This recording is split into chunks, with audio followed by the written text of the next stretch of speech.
The sound you've just heard signifies the dawn of a new era in the quest for one of the most elusive laurels in the motoring sport, the world's land speed record.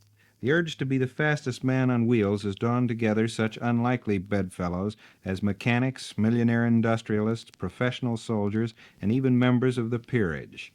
I'm Jack Brady, and with me is Don Francisco. Both of us have witnessed the major record attempts of men and machines that have attempted to retrieve for the United States the world's land speed record held by Englishman John Cobb for 16 years. Cobb's final successful attempt at the world land speed record in 1947 was the culmination of a series, actually, in which he had upped the world's land speed record on several occasions. Shortly after the 1947 attempt, he was killed in a boat accident, and for about 13 years after that, the flats lay idle, and until 1960, there was little, if any, indication that anybody was particularly interested in the world's land speed record. Well, you remember, Don, it's rather strange, isn't it, that the first fellow to come back to the salt flats at the end of this 13 years of seemingly no interest at all in the land speed record was Ethel Graham. Uh, actually, Salt Lake had a pretty good reputation at that time for records on the salt. Ab Jenkins and the old Marmon Meteor had held more records than any other single man. I think he still holds quite a few. You say there wasn't any interest, Jack. There was a whole lot of interest. There'd been, I don't know how many kids have grown up to with the idea in mind that they were going to be the world's fastest man on wheels. But none of them had the money or the intelligence, the engineering skills to build such a car, to go that fast. The salt flat was there waiting for them, but they couldn't get to it. Ethel built his own car in his own garage. He was a mechanic by trade, using this huge Allison surplus aircraft engine and whatever other parts he could scrounge up, practically for nothing. And the first time he came up, they wouldn't let him run it.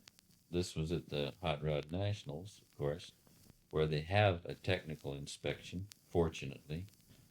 This is something they could use up there for all runs, but how you're going to get someone who can say to another man that you can't run your car is a problem. Another problem, which we shouldn't go into here. But anyway, Ethel was one of the first to try, but the fastest he ever went was about 342 miles per hour. This was far short of the record. Then we get into the Mickey Thompson era. Mickey tried several times. I don't recall exactly how many. Got up to 360 plus miles per hour, which is mighty fast.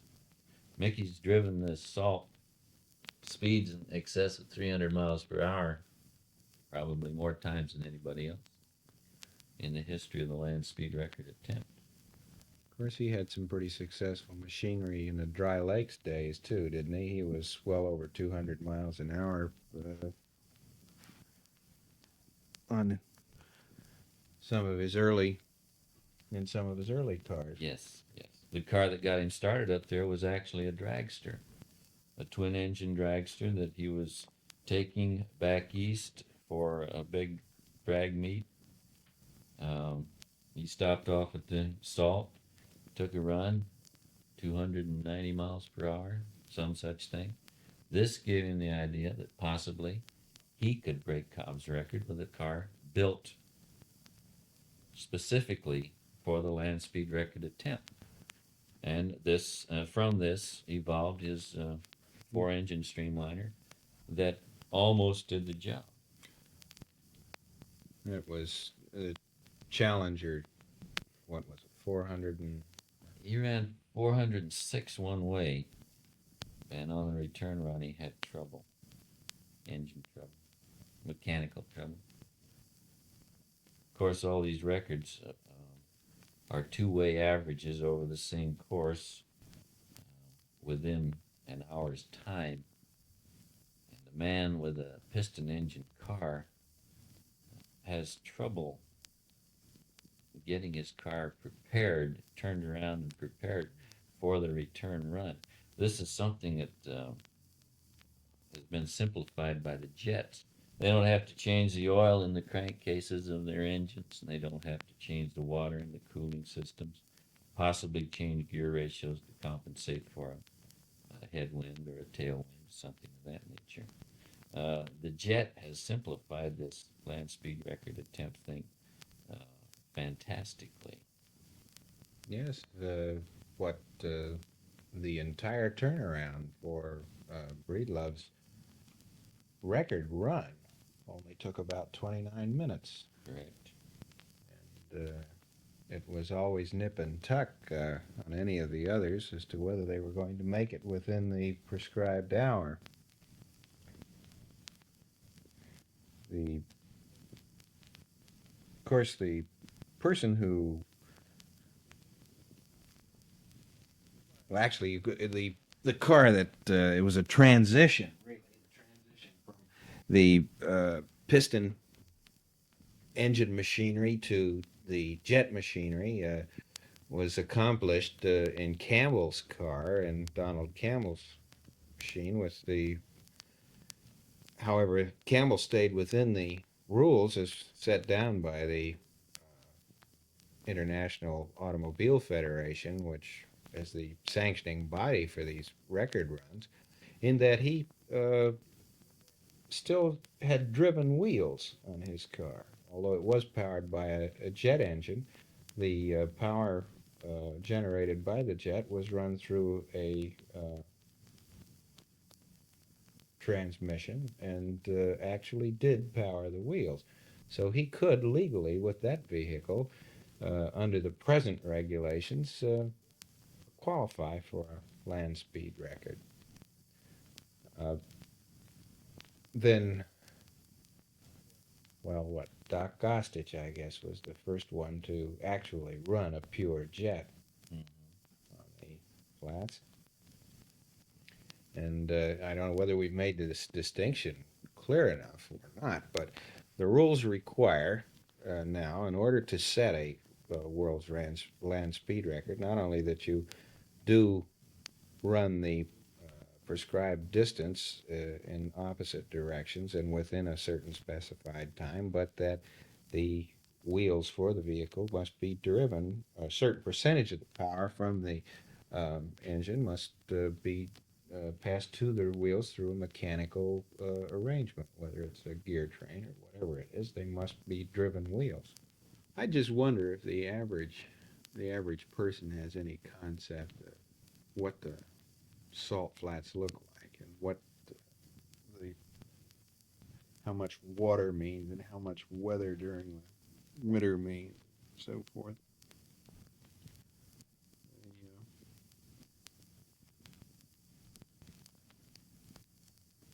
I got an altogether different impression of it when we went up for hostages last time. Because perhaps three-fourths of it was covered with water. Again? Yes, they had a rain the Thursday before hostage arrived. I always thought it was perfectly level, except on the west side of the course, a little low spot where you could see the lake from the air, especially. Mm-hmm. But this time, there was a lake on the left side, across the north side, and nearly all of the east side was covered with water. About 3 miles of the north end of the strip, or the course, was underwater, and the rest of the course was out of the water. So this thing is not flat, as way off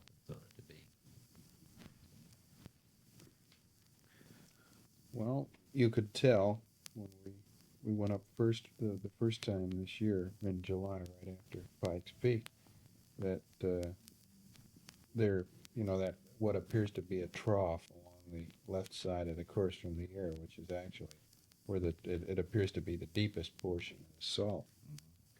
Um, that's the water always stays in there the longest, so there must be some sort of a depression. But, I would suppose that if there's a ridge of ground or something underneath that salt, that the deposit that's going to go down and it's going to build on top of that ridge, and that's probably what's happened there. As far as an impression of the salt, if you see it when it's dry, it looks perfectly flat. Of course, nowadays it doesn't look anything at all like it did 10 years ago before they dug that uh, canal for the potash company. I mean, in those days it was perfectly white. Now it's getting muddy and spots. And they could get 14 miles a course, from now they're getting about 10, the maximum. I suppose with this program that the state of Utah has put together with the pumps and everything at the north end of the course, there is a possibility that they can eventually get 10 to 12, possibly 14 miles of course again. Don, when you first saw the model that Craig brought to Bonneville to show to some of the other hot rodders and some of the people that might be concerned with his project, would you have given him much of a chance of success? Well, be real truthful with you. No. Looked a little bit fantastic. The shape of that original model didn't change too much in No. the way the car, the final concept, the produced concept of the car. Well, the thing that made it strange is the three-wheel concept, and the fact that it wouldn't have a steerable wheel, which of course proved to be unworkable. But it was a rather weird sort of project, I thought. Of course, he had principles worked in there that no one had thought of before, as far as directional stability with a three-wheel, having greater drag at the rear than at the front, which, when you think about it, is very practical. And actually, for a vehicle driven by jet thrust, it's the only way to go. Well, of course, there were a lot of changes in the original butcher paper drawing that they took to some of the engineers that were involved in this thing. I think it should be certainly brought out that this was not a one-man proposition, and that there were a lot of very capable uh, engineers, true actual aeronautical engineers involved in the design of the thing, and it wasn't just a haphazard arrangement. As I understand, this vehicle in its original form, and as Breedlove has it, was to be a four-wheeled vehicle, steerable in the ordinary manner. And when an engineer in one of the Los Angeles airplane plants saw it, he said, "Well, this won't work too well." He said, "I'll draw up something for you that will work," and this was the three-wheel machine that they have now. So, as you say, it wasn't by any means a one-man or two-man or even three-man project. A lot of highly paid brains and talent went into the development of the whole machine. When Craig first started working on the car, it was out of his own pocket and with strictly volunteer help all the way along. Well, it has been most of the way along the line. But when they finally did get some sponsorship, what, which was obvious this was going to be necessary when the cost of the vehicle started to go well above the original $10,000. That was the original estimate. Talk about volunteer help. I think 2/3 or maybe 3/4 of the racing in the United States is based on volunteer help, coolie labor. Without it, racing might go down the drain. Several other attempts that have been made before and after Breedlove haven't been so well engineered. They've been much less costly, but they haven't been successful either.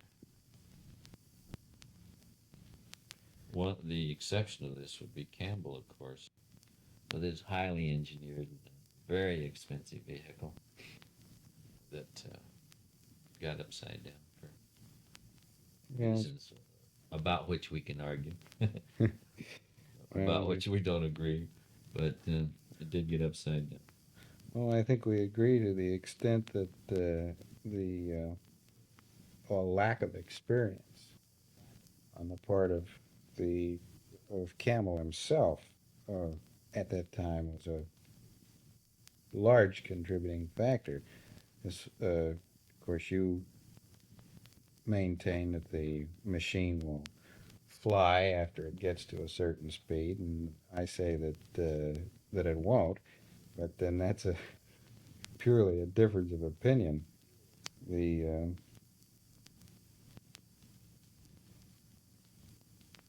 I think certainly Campbell's machine represents the ultimate in sophistication as far as design goes for land speed record attempts.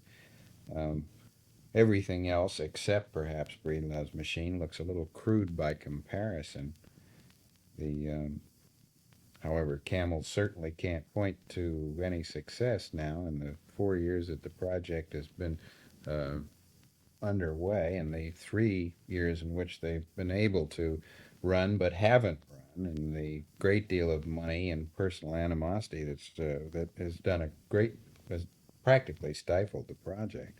This sort of thing, of course, didn't exist at all in Breedlove's arrangement. It's a very closely knit group. They had their problems, certainly, but as far as personality conflicts went amongst the crew members themselves, this wasn't a problem that they had to fight too hard. That's one of the things I noticed about Breedlove's. His second attempt is successful. that things went very much according to schedule, and no quibbling, no bickering, get in and go. Other than for that faulty chute cover and breathing system that didn't work, they had no problems. By comparison to the week that they spent on the flats in 1962, it was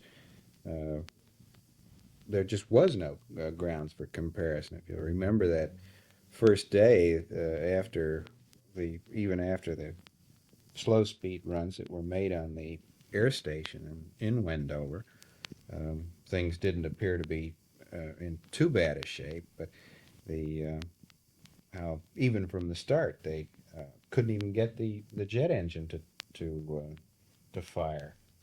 This would be discouraging.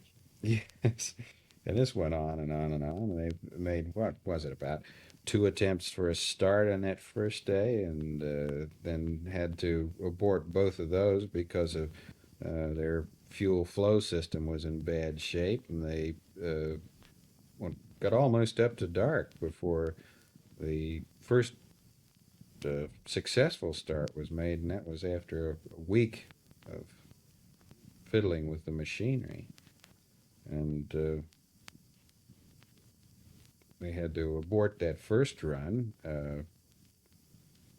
Boy, I guess it was only about 2 miles down the strip when the seems to hit speed of about 125 miles an hour, and the car would just take over by itself and leave the course at an angle of about 30 degrees to the left. And fortunately, it seemed to have a tremendous amount of stability, even though it was off the smooth portion of the course and in the rough salt. There never seemed to be a problem as far as it turning over or uh, spinning out. He was able to get it stopped by chopping the power and using the wheel brakes, which it had originally been designed to steer it with. But I think anybody, especially a pilot who'd ever tried to taxi an aircraft using just the two-wheel brakes, knows that this is a less than satisfactory method for steering anything, even at a very slow speed.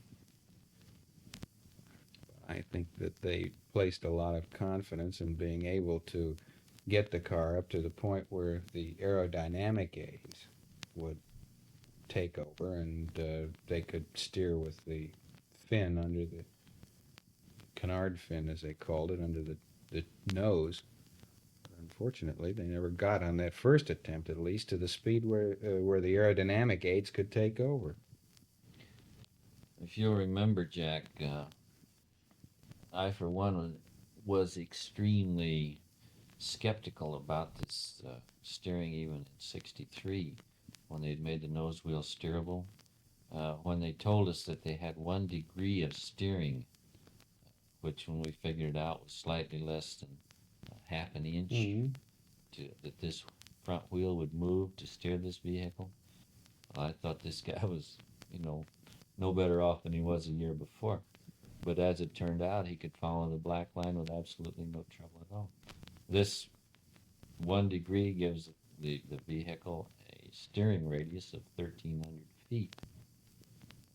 Yeah, it means it would take you 1,300 feet to get the thing turned around and pointed in the opposite direction. True. But they don't have to turn it around and go in the opposite direction. All they have to do is follow a single line. And I've heard since then, Dr. Ostich got into this problem with his car. And they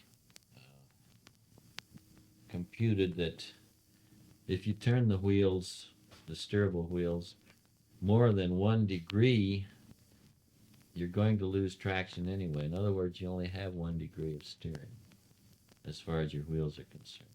And you'll lose traction and the car will continue to Just hit. the inertia, or the actual weight of the car will carry it straight forward. It ignores the wheels entirely. Lack of traction between the salt and the tire to turn the vehicle. So Ostich had this trouble in '62. They assumed that was the trouble when he got off the course and the car spun halfway one direction, halfway in the other direction. He lost his left front wheel. Fortunately, he didn't lose the car. This is probably due to the drag chute. But for '63, they put a rudder and a fin on the tail and a small fin under the tail that have the same area as the nose in front of the cockpit, so that any air or wind hitting the vehicle from the side will tend to push the tail as much as it does the nose and not steer the vehicle. But with this rudder on the back, which is connected to the steering mechanism. Well, it is an actual rudder and not a stationary fin such as Breedlove has on his. It has a stationary fin, but the rear portion of it, which is approximately 10 inches long and 42 inches high, steers with the front wheels. You turn the front wheels to the right, the rudder turns to the right. Now with this setup in 1963, he ran 359 miles per hour, absolutely no trouble, right straight down the line. So, well, it's pretty well established that that the steerable, that you must have a steerable wheel. yes, but only 1 degree wouldn't seem to be enough. But the engineers say it is, and now I believe them. I was skeptical before, but now I believe. Well, I suppose if we'd been really sharp, we could have picked it up from the fact that in trying to correct for this tendency of Breedlove's car in 1962 to go to the left of the course, they started shimming that front wheel. And if I remember correctly, the shims that they used were very thin, on the order of maybe 50 thousandths or 100 thousandths shim stock. And even then, they got a quite a bit of a correction. Well, this is what clued them onto the whole thing. This is why they only gave it 1 degree, because they had learned that such a small amount of correction is necessary. The tragedy, actually, of the Campbell attempt was the fact that, acting on poor advice or personal inclination, Campbell tried to do too much too soon. Because the car itself was, at that time, this was the first model, had about 125,000 pounds. Present going rate of exchange is about $2.70 per pound. Uh, this represents a sizable investment. The car was put together by some 85 English firms, and each one of them seemed to be quite proud of their work. But as I say, of course, it culminated in the fact that Campbell was either too eager or ill-advised as to just what the car was capable of doing at that particular point. And on its old third or fourth run in the series that was designed to lead up to the world record, the car broadsided on the track, broke streamlining, dug in, and in the first bounce, traveled about 900 and some feet. Some idea as to the craftsmanship that had gone into the machine was the fact that, aside from losing the wheels, the body panels and the uh, interior of the machine remained fairly well intact. There have been some estimates of speeds made at the time that the accident occurred. They vary from 250 to 350 miles an hour. I think it would be fairly safe to say that he was going at least 225 to 250 miles an hour, perhaps even faster than that. Well, I'll agree with that, Jack, because I talked to one of the engineers that was with the car. This man was connected with the company that built the engine, and he had told me before the car ever ran the car's acceleration rate, how long it would take to get to a certain speed, and the distance the car traveled. According to this man's figures, it couldn't have been going over 240 miles per hour. You talk about the money in this car. This is great, and Campbell is extremely fortunate that it was well built. But I don't think the car was well designed. If you followed his skid marks, not actually skid marks, it's tire marks on the salt, and fortunately, these marks remained for quite a while after these accidents happened. You would see that the mark left by each tire became narrower and narrower up to the point where the car actually got broadside and flipped, which is a definite indication of aerodynamic lift. Um, Another thing against Campbell, and I think if we check back to these cars that have gotten into trouble on the salt and actually left their wheels, become airborne, um, all their drivers sat up in the nose where they had no reference Yes. as to the tail, what the tail was doing. They could be following the black line with utmost precision, not knowing that the tail of the car was perhaps 15 or 20 feet to the left Not or the right of tracking at where it all. should be. Now, in Breedlove's car and in Mickey Thompson's car, there's enough reference enough of the vehicle ahead of the driver for reference, uh, for aiming this car down the black line, down the salt, uh, to let them stay out of trouble. If the car, the back end gets off a little bit, they can feel it, they can notice it. Breedlove apparently didn't have any trouble of this sort, but Mickey on some occasions did have, but all he had to do was get off the throttle and slow down and steer the car back on the course.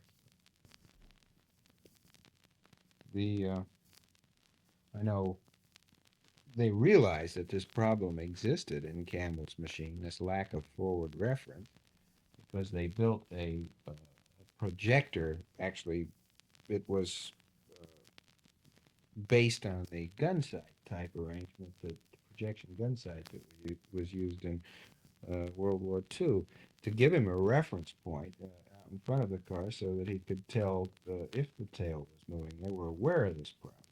I know they've used various mechanical devices. You remember in Arfon's car, he also sat very close to the front, and they actually added an extension to the front of the nose, what amounted to just a ring and post gun sight arrangement, so that he could tell. Well, if you remember, Jack, this was a requirement of the Yes, Bonneville Nationals technical committee. Association. Yes, they uh, realized this problem perhaps better than the fellows who drive the cars, apparently, because the cars that come up there without any reference are required to install a reference point of some type before they can run. So this is a very real problem, and it's difficult to understand, to me anyway, how anyone can build a car, put the driver in the nose, and expect him to be able to keep it in a straight Hmm. Well, uh, I think we've this has occurred to us, I know, on several occasions. The fact that these people are operating in an area for which there is no precedent. Everything they do is new and strange, and an idea which now appears to us to be comparatively obvious. Uh, you would think that, say, for instance, in well, just the lack of information, where a man may be building a record car in England, and a man may be building a record car in Southern California or in Utah. There is no interchange of information here. I remember talking to the tire engineer, a fellow by the name of Andrew Mustard from Dunlop, who was with Donald Campbell's crew, and he described to me the method that he used to build the tires that were on Campbell's car, by hand, incidentally, and the information that they used to build these tires was based on information that had been used to build Donald's father, Sir Malcolm Campbell's tires, for the original Bluebird that had run on the sands at Daytona Beach. That was the latest engineering information they had. They weren't. They were essentially the same tires that had been on Cobb's car. So what appears now, in retrospect, to us to be a very logical thing, is not. Sometimes when you're caught up in the middle of this job, doesn't isn't quite so obvious. It's the just the tremendous number of details that have to be taken care of. Remember Mickey's car, Lord, 4 8-cylinder engine. Just well, we were talking about the terrible amount of time it's taken up in turnaround. at the end of the strip. You're not here just dealing with one engine. You're dealing with four. All your problems are compounded by four, and just if a crew just gets through all four of those engines, and does all the things to them that have to be done, and doesn't make a mistake, the odds are pretty fantastic. It wasn't only the engines. There were several gears in the drive line, overdrive gears that had to be checked, wheel bearings and things of that nature. Uh, this is quite an achievement just to get one of those things back through the traffic. But getting back to this front cockpit, I didn't get to the salt until 1949, which was 2 years after Cobb ran. But talking to the people who saw Cobb run, uh, I've heard about a sighting device that he had in his car. He sat in the nose too, you know. Mm. He had a very precise sighting device that he used on the black line. And if the black line got out of his line of sight at any time, he just got off the throttle and aborted the run. That was it. But also, he was up there about a month trying to get through. Well, the history of land speed record attempts is up until Breedlove's run has been long and extremely meticulous preparation and a tremendous amount of patience. You may remember when Sir Malcolm was running the Bluebird at Daytona for a month and a half. They ran very seldom because the sand there was in such bad shape. But he was Sir Malcolm. The point is, Sir Malcolm never got on the course unless he was completely satisfied with its condition and also the condition of the machine. I think in some instances there is a tendency to be a little impatient and perhaps to ignore one or two uh, safety factors in an attempt to make a run. Uh, I Breedlove's effort was a very well handled arrangement from the standpoint of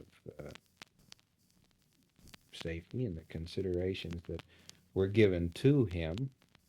The During the 1962 attempts, when everything went wrong that possibly could go wrong, which eventually, of course, worked to their advantage. I don't think at any time made a a decision that you could consider an unsafe one. I think after the fourth or fifth time the car had left the track under some very difficult conditions, and the braking steering arrangement was obviously not working.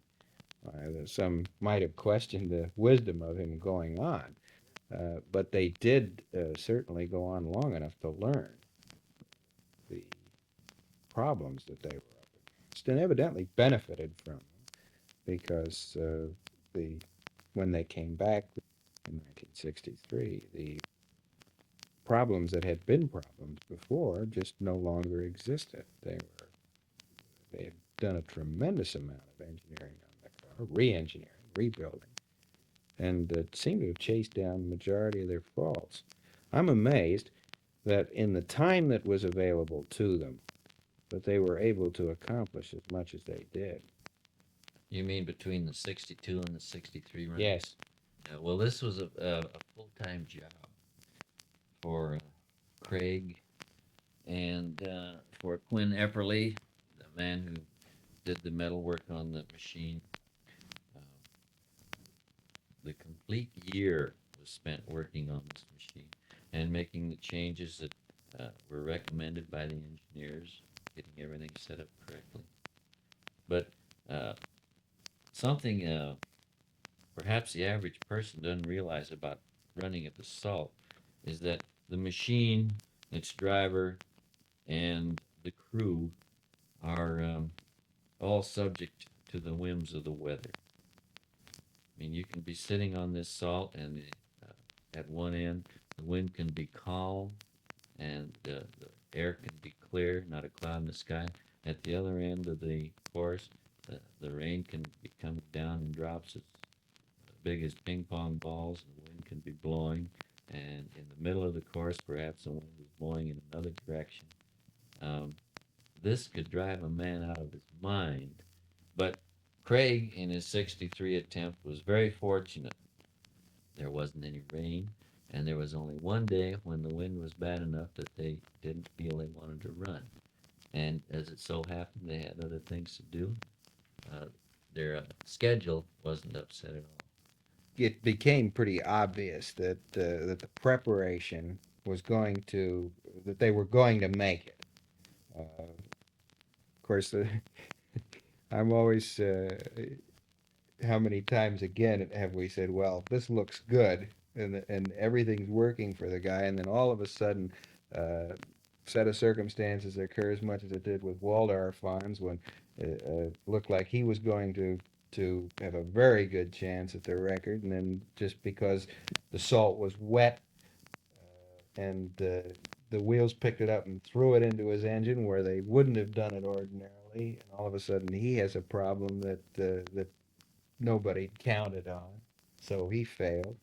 And then, but Breedlove, almost from start to finish, you had the feeling that there just weren't any real problems this time, that they'd suffered their apprenticeship the year before and they were ready. And it must have been pretty disheartening for Craig. You remember on the first run, I was looking at the chart here, and for his the flying kilometer, which is the first portion of the course that he enters, he was going at the speed of 394 in 1700s.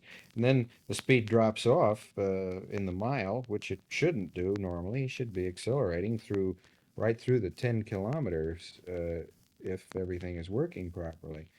But then to have an incident that's particularly unrelated to anything with the car, the weather, or anything else. He had everything working for him, and then to have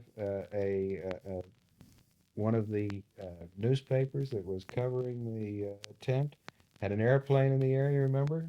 What Yes. it and flew close to him on the left side, and just a distraction, seeing this thing move out there, caused him to get off it because he wasn't sure exactly what was happening. And here he is,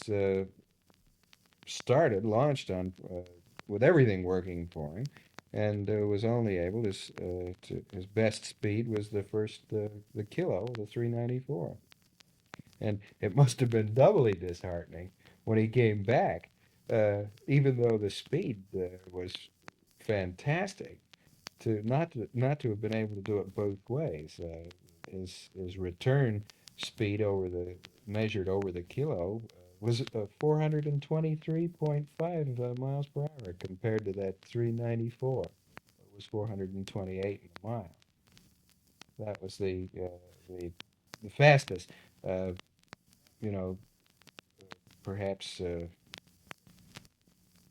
course we should explain that the course is set up to measure several distances, and as the car leaves the starting line, the first clock it gets to will be the beginning of the kilometer. The second clock will be the end of the kilometer. The third clock, the beginning of the mile. The fourth clock, the beginning of the 5 kilometer. Uh, the fifth clock, the end of the mile and the end of the 5 kilometer, and then it goes on through 5 miles and 10 kilometers. Uh, and of course, your record speed is recorded from the same mile or the same distance going and coming.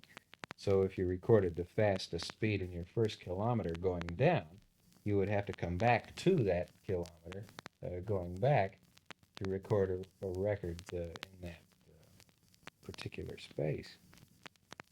But the 428 and 37 100 miles per hour for the mile was the fastest of his return speed.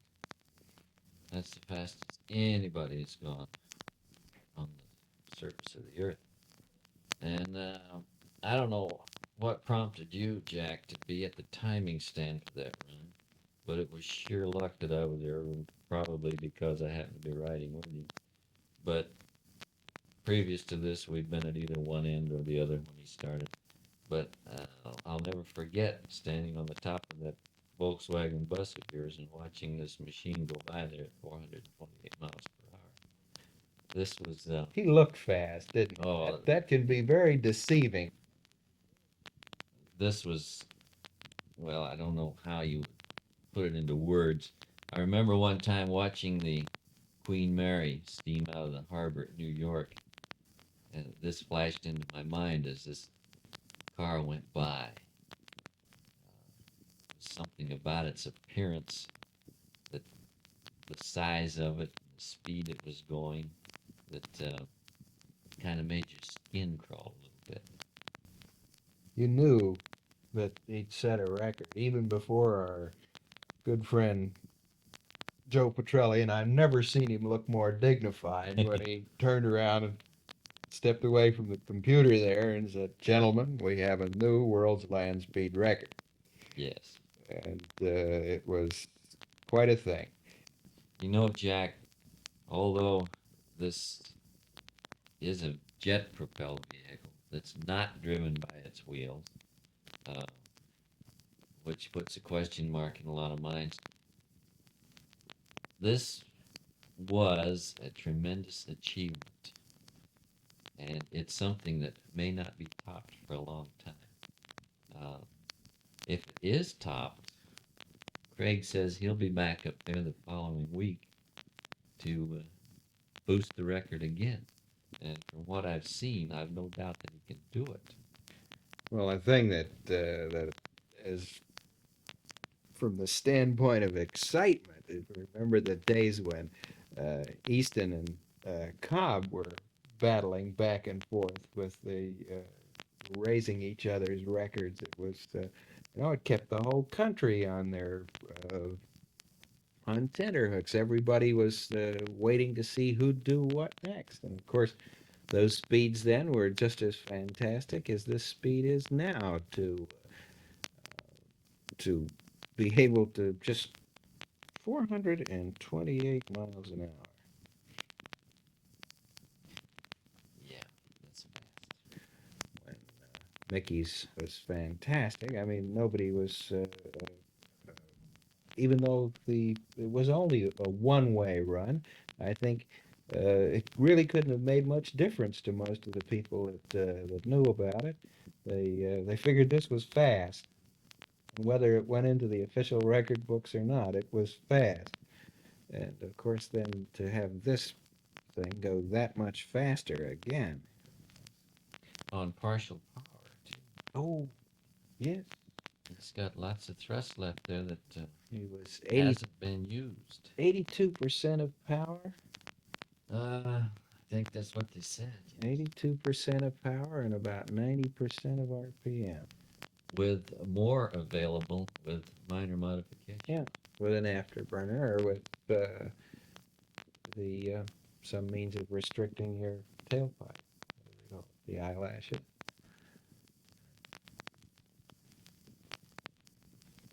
I just hope we're fortunate enough to be around for the next act. Well, if I'm still walking around, I'll be there. They kid us about never neglecting the commercial aspects of an operation like this, but I think that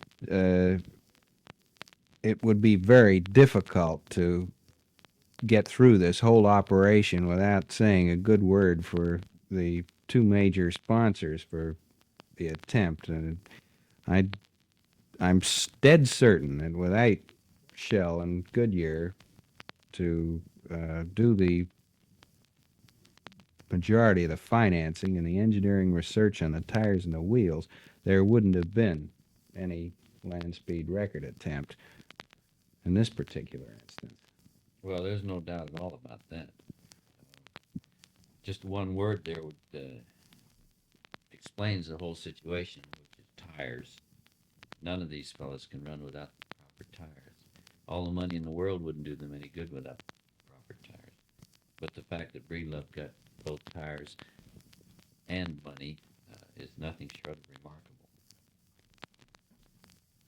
Yeah. These sponsors deserve a lot of credit. We need more of them. You know, Jack, having that sound on a record like this is almost as good as being there. Why don't we give another listen to that car going through there with that B-25 chasing?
kicks.